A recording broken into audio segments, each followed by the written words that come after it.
सुप्रभात मेरे प्यारे बच्चों। आज हम अपनी पाठ्य पुस्तक स्पर्श का पद्य खंड का चौथा पाठ पढ़ेंगे, जिसका शीर्षक है मनुष्यता। इस कविता को मैथिली शरण गुप्त जी ने लिखा है। सबसे पहले हम मैथिली शरण गुप्त के जीवन परिचय के बारे में जानेंगे।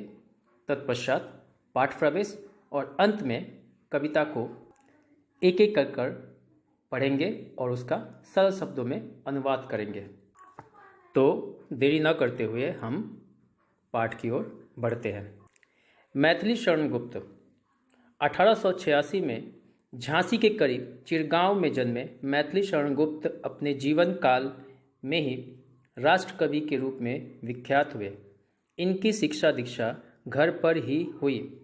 संस्कृत, बांग्ला, मराठी और अंग्रेजी पर इनका समान अधिकार था, अर्थात ये चारों भाषाएं ये बहुत अच्छे से जानते थे।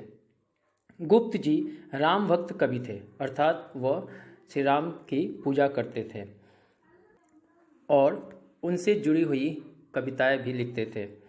राम का कीर्तिगान उनकी चिरसंचित अभिलाषा रही। इन्होंने भारतीय जीवन को समग्रता में समझने और प्रस्तुत करने का भी प्रयास किया। गुप्त जी की कविता की भाषा विशुद्ध खड़ी बोली है। भाषा पर संस्कृत का प्रभाव है। काव्य की कथा वस्तु भारतीय इतिहास के ऐसे अंशों से ली गई है जो भारत के अतीत का स्वर्ण चित्र पाठक के सामने उपस्थित करते हैं।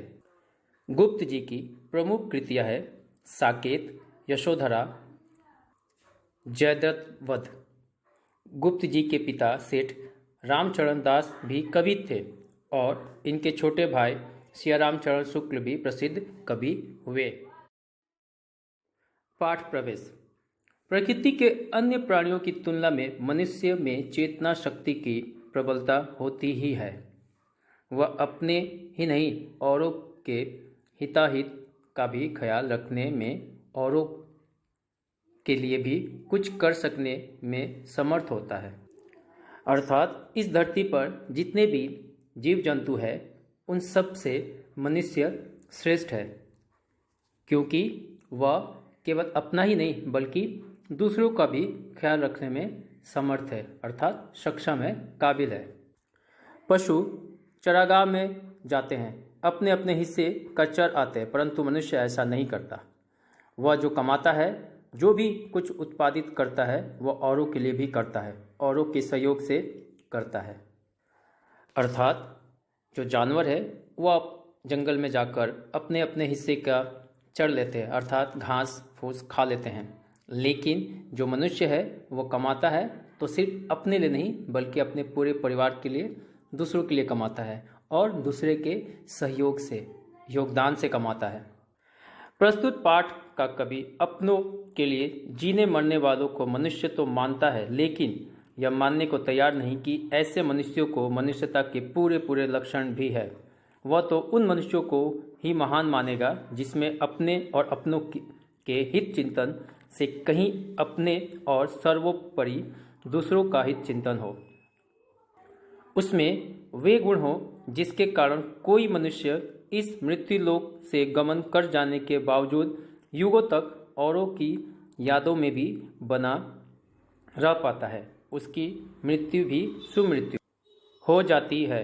आखिर क्या है वे गुण? कभी ऐसे मनुष्यों को मनुष्य नहीं मानता जो केवल अपने लिए जीते हैं।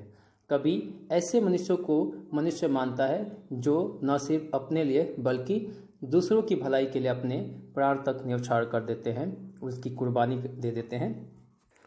और ऐसे मनुष्य मरने के बाद भी युगों तक याद किए जाते रहते हैं। मनुष्यता। विचार लो कि मरते हो न मृत्यु से डरो कभी।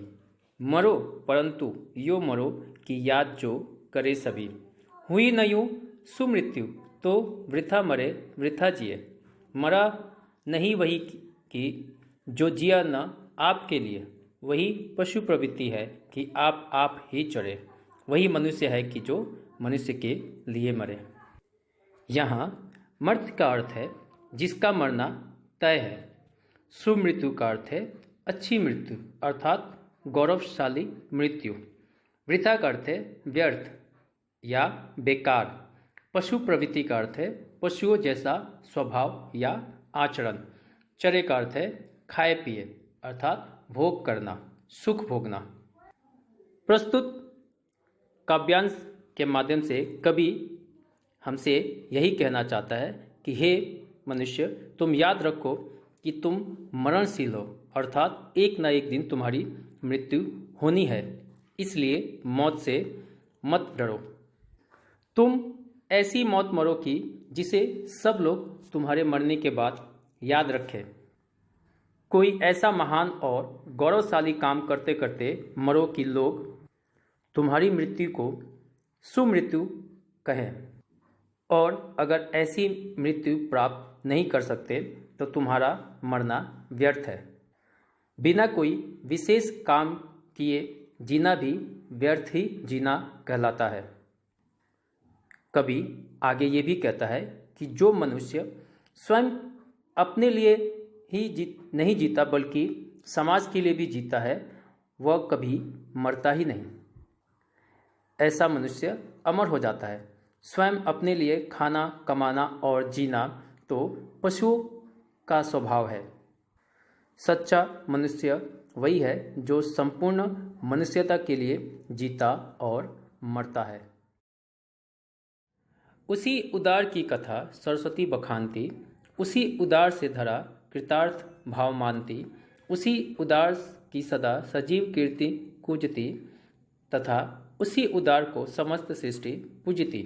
अखंड आत्मभाव जो असीम विश्व में भरे, वही मनुष्य है कि जो मनुष्य के लिए मरे।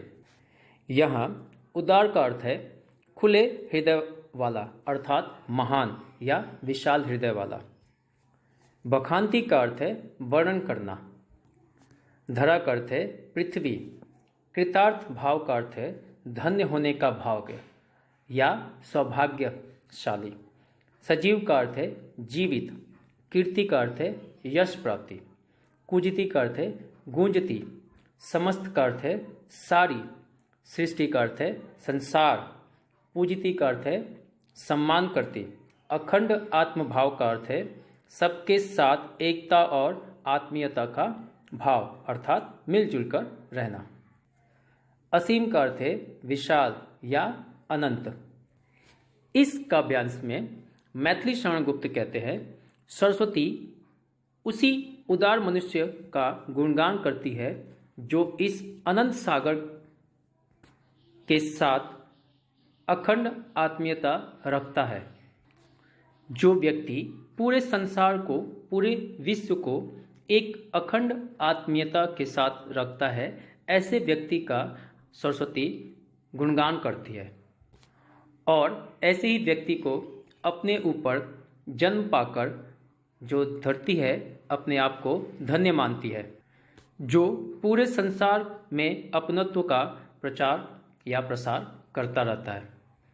कवि आगे ये भी कहते हैं कि उसी उदार मनुष्य का सुयश सदा सदा के लिए गूंजता रहता है, अर्थात ऐसे ही व्यक्ति का नाम हमेशा के लिए गूंजता रहता है, उसका नाम सदा सदा के लिए अमर हो जाता है। उसी उदार मनुष्य को सारी धरती के लोग पूजते हैं, जो पूरे संसार को एक साथ अपनत्व का अनुभव कराते हैं। सच्चा मनुष्य वही कहलाता है जो सब मनुष्यों के लिए जीता और मरता है। अगर सरल शब्द में कहा जाए तो जो व्यक्ति महान होते हैं या जिनका दिल बड़ा होता है, जो पूरे विश्व में अखंडता का भाव रखते हैं, ऐसे व्यक्ति का स्वयं सरस्वती गुणगान करती है और ऐसे व्यक्ति को अपने ऊपर जन्म पाकर जो धरती अपने आप को धन्य मानती है, ऐसे लोगों का नाम पूरा संसार में होता है और ऐसे ही लोगों को पूरे संसार के लोग पूजते हैं, सम्मान देते हैं, जो पूरे विश्व को एक अखंड भाव से रखते हैं। मेरे प्यारे बच्चों, आज की कक्षा में इतना ही। धन्यवाद। सबका दिन शुभ हो।